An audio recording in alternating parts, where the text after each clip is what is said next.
Okay, so let's talk about these pods, shall we? um, for the most part, these are no muss, no fuss. You put the window assembly together just like we did for the flaps, and it's even easier than the flaps actually because you don't have to do any of that diagonal cutting or there's no fold line. You just round the corners and then put on the binding. However, the binding has a little something fiddly about it. Don't panic, it comes out fine, but you just need to take into consideration that this binding is not put on exactly the same way as other projects. Because of the tiny, adorable size of these little pods, they are so cute, there is not enough space anywhere on here to join the ends of binding after you've put it on. So what you need to do is join the ends of it and create a loop of binding and then put it onto the pod, which is really cool, but it caused a lot of headaches for Annie and her pattern writing team because the thing with bias binding is it stretches and not every maker is going to stretch it in exactly the same way. So for Annie to come up with some magic length that works for everyone is impossible, let's be honest. So they did their very, very best to come up with a number that works for as many people as possible, but it didn't work for me. It might not work for you. You want to start with the number they give you in the pattern. And what I had to do was subtract 2 inches from that number. I know that sounds unbelievable, but that's what worked for me. I'll show you the process that I went through to arrive at that number. And, you know, like I said, don't panic. It works out. You really only have to fiddle with the first one, and then you'll know how long you need your binding to be for the other 2 or more if you're making extra. So you really only have to fiddle with the first one. It's not that big of a deal. It's small. If you have to unpick, it's not awful. You will survive, and it's worth it because they're so cute. So this is what happened when I first started experimenting with the lengths of the binding. I felt like Goldilocks and the 3 pods. So the first time I made it, the binding was too long. And what happens when the binding is too long and you put it on anyway is you get little gathers. And no matter how much you try to ease those in, let me make sure you can see. Oh yeah, that was out of shot. I'm sorry.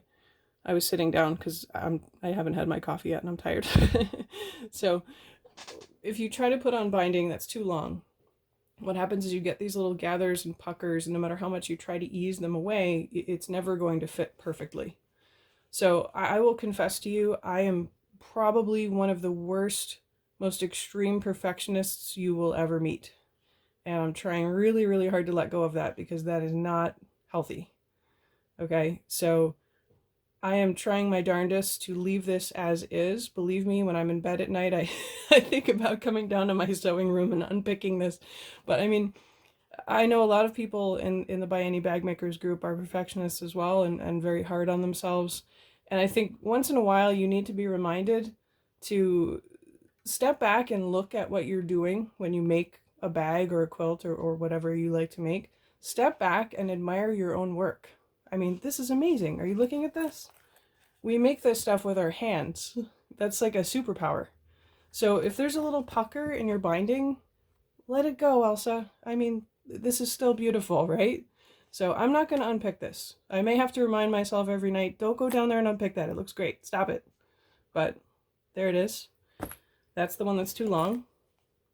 This was the one that was too short. So I don't know if you can see when you look at it, it's sort of curved up, like almost like a little bowl, because I had to stretch the binding too much to make it fit around. It was too short. So then by the time I did those 2, I used my math degree. You guys know I was a math teacher, right? So I'm kidding. The math for this is very, very simple. By the time I did those 2 and they were each a little bit off in different directions, I knew exactly how long I needed my binding. And the third one is perfect. So you really, like I said, you have to fiddle with the first one a little bit. You might have to unpick. It'll be okay. And once you have the length, write it down. Because once you make this bag, you're going to want to make it again. And you don't want to forget how long you need the binding. So write a little note to yourself once you have the right number. Okay, so that was my little mini TED talk about pods and perfectionism. That's catchy, right? So now we have to get back to business here. I already made one of the pods. Comes out like this. I did forget to put on my little pod loop. Luckily, I haven't sewn the binding down on the other side, so I can just sneak that in there.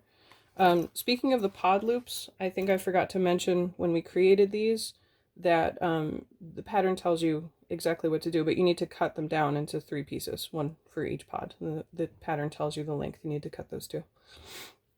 Okay, so like I said before, these are pretty much the same as creating the flaps that we did in the previous video. Let me just adjust this. It looked like it was a little blurry. Sorry about that. Okay, so what we need to do is take one piece of vinyl or mesh if you're using mesh. And I'm not going to go through these steps in detail. If you are not sure how to do this, you're going to go back to the previous video and watch how I created the flaps. So you're going to attach the zipper here. Remember we had the pull on the other side and then we flattened it. You're going to follow all those same steps. Put on your facing. And then I'll come back when I have that done. Okay, so we've got the pod window assembly done. Remember to trim down the facing if you need to. Remember the measurement is in the pattern. You measure from the very bottom edge of the facing up, and make sure you don't forget to do that. It's really easy to skip that step accidentally.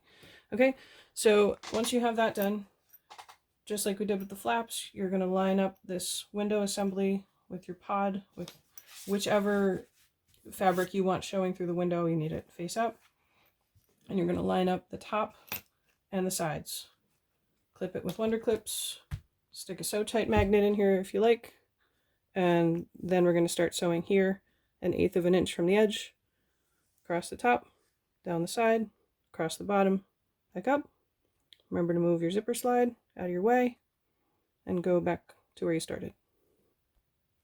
Okay, once you've got that all sewn together, you can go ahead and trim away any excess vinyl or mesh or zipper tape. And you know what I just did? I forgot to move the slide out of the way before I sewed through here. So I guess I'll take a second and show you how I fix that. So when that happens, you need to grab a seam ripper, or I use a thread snip. So just, you need to pick out those few stitches that go across the teeth. It's a little hard for me to do that on camera, but I'm gonna do my best. Yeah, well, I can reach around the back and get to it, I guess. I'm probably gonna have to go off camera and get this under a bright light because it's dark thread on a dark fabric and a dark zipper. Let's just do one more try here. I think I got it. Okay, so I just unpicked the stitches that go across the zipper teeth, and then I can do that, and then just go back and put those stitches in. So it's actually, it seems really annoying when you do that, but it's really not that big of a deal to fix it. Okay, all better. Back to business. All right, so we can cut away any excess vinyl or mesh around the sides, or especially the bottom. I usually have about 3/8 of an inch hanging off down there, and cut off your excess zipper tape. And then take your round object that you used for rounding the corners on your flaps, and you're going to round all 4 corners here. Okay, so next you want to flip this over, and along the bottom edge of the pod we need to find the center so we can attach the pod loop. So it's really easy to do that. You just fold the pod in half, and then you can stick a pin or a clip right there at that fold.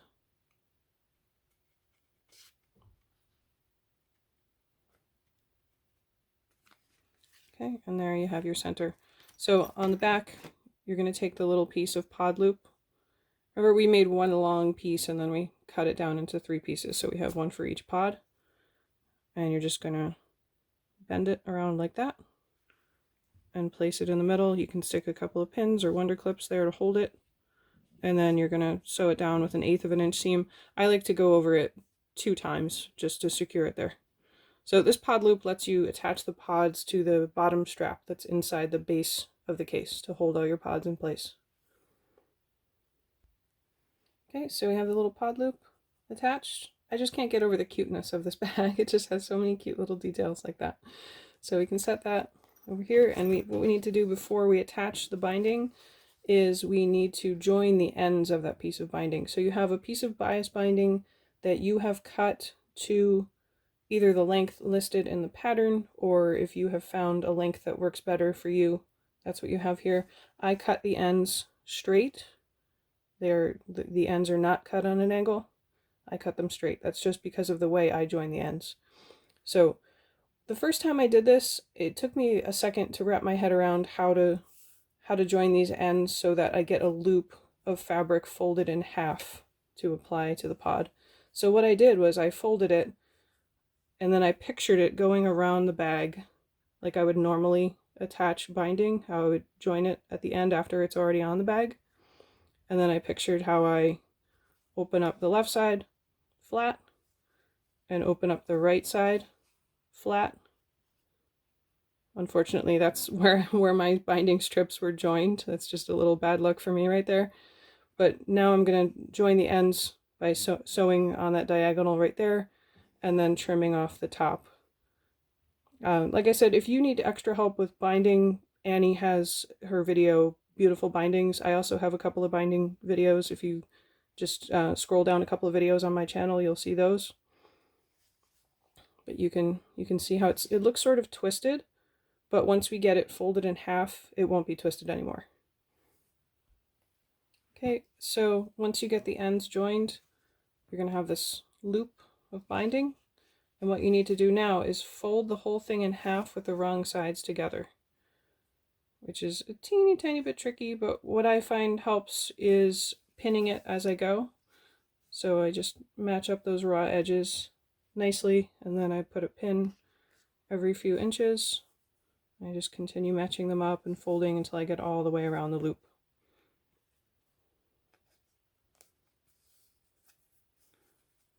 I'm trying to do more of this stuff on camera because someone in one of the slow alongs suggested that I do fewer things off camera, so you can see all the details of what I'm doing here.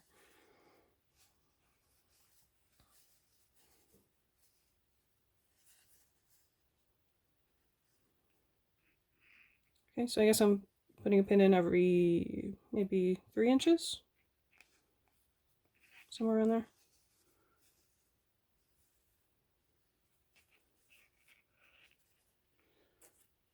It's appropriate that we're doing this on I'm making this video on Halloween because everybody is so scared of binding.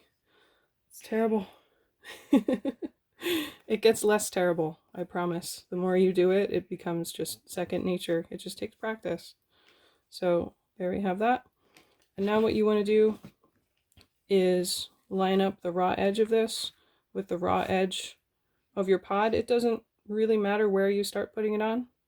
I don't recommend starting on a corner though. That's probably the only bad spot to start. Just like with the flaps, if you machine sew the binding on both sides, you want to sew this on the back first and then bring it around to the front and top stitch it down. If you hand sew the second side of the binding, you want to machine sew on the side that has the vinyl first, so you don't have to hand sew through vinyl, and then bring it around to the back and hand sew it down. Okay, so this is my sewing machine, Jan the Janome. She's a diva. I say that because she's very dramatic and she likes to fake her own death. So that's one of the reasons she's not usually on camera. I'm gonna just show you real quick a little bit of how I sew the binding now, and I can't really, there is no perfect camera angle here that I can get. My sewing room is very cramped, so it's hard to find a spot. I apologize, it's not the perfect angle for you to see what I'm doing. But when you put the binding on, your goal is to keep the seam allowance as flat as possible and try to maintain the 1/4 inch seam as much as you can. So, you know, on the straight parts of the pod, it's very easy, but as you get to the corner, what I do is I do my best to keep that binding flat as I go around the curve, and I go very, very, very, very slow. Did I mention very? Very slow, meaning sometimes it's 1 stitch at a time. I don't know if people realize that there is no magic involved when you see people who have really nice binding. It's just practice and going really, really slow. So when I get to the curve, I do my best to just flatten out the seam allowance, and then the part that's not in the seam allowance, it's going to look bunched up, wrinkled, smushed out of the way. That does not matter. What matters is the seam allowance. If you're able to keep that flat and keep the 1/4 inch seam accurate as you go around the curve, when you bring the binding around to sew it down, it magically eases into place and smooths out. Also, since this is bias binding, as you go around curves, you want to very slightly stretch it. I don't mean pull on it. You're not going to do a huge amount of stretching. It's very, very slight stretching, and that will help it go around the curve very nicely. Okay, so here I am at the curved corner, and I'm going to use my hand wheel to go 1 stitch at a time and flatten this out and get it as accurate as I possibly can. So it's really 1 stitch, adjust, 1 stitch, adjust, all the way around the corner. That's how I get my binding looking good. I'm sure other people are able to zip around faster than I do, but I don't know how many bags I've made at this point. I don't count. It's more than a few. And this is still the way I do this, because like I said, I'm a perfectionist, and that's how I get it to come out as close to perfect as possible. Okay, so the binding is sewn onto the first side, whichever side you started with, depending how you're going to sew the second side. So what you need to do now is roll your binding around the seam allowance and get it onto the other side. Now, the binding is supposed to be snug. You're going to bring it around until it covers your stitching from constructing the pod. So now you see, if you didn't already know this, you see why when we construct the bag, we use an 1/8 of an inch seam, because when you sew the binding on, the binding is 1/4 of an inch. 1/4 of an inch is bigger than an 1/8 of an inch, so it covers all your stitching. So that's why we do things that way. So when you're bringing this around, it should be snug, but I'll show you right here. My seam allowance around this curve, even though I was so very careful, this seam allowance for a very short distance is a little tiny bit bigger than 1/4 of an inch. So when I go to bring this around, it doesn't reach.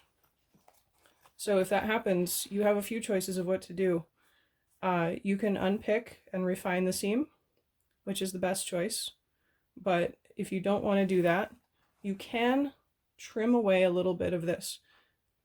And when I say trim, it's really more like shaving. Like I told you in a previous video, you're shaving off a little bit here if you want to do it that way. You don't want to trim off too much, because that changes the shape of the pod. And then if you trim off too much, you also could have your binding not fit as nicely. It won't look as neat. So I just take a pair of scissors, and I maintain the shape of the curve, and I just barely shave off a little tiny bit, like that. You can see it's a very, very small amount. It's probably not even an 1/8 of an inch. Okay, and now hopefully my binding will fit around there nicely. And it does. Okay, so if you need to do that, it's fine. I give you official permission. I'm just kidding. The better choice is to unpick the seam and refine it. So you're going to bring that around to the other side and sew it down. Make sure you cover your previous lines of stitching. And I will do that off camera. You can see my finished pods and my finished bag after I finish all the binding. I'll put it on my Instagram, which I'll link below, and I'll also put it in the By Any Bag Makers group, of course. Okay, see you in the next video. We're gonna work on the case lid and the case base next.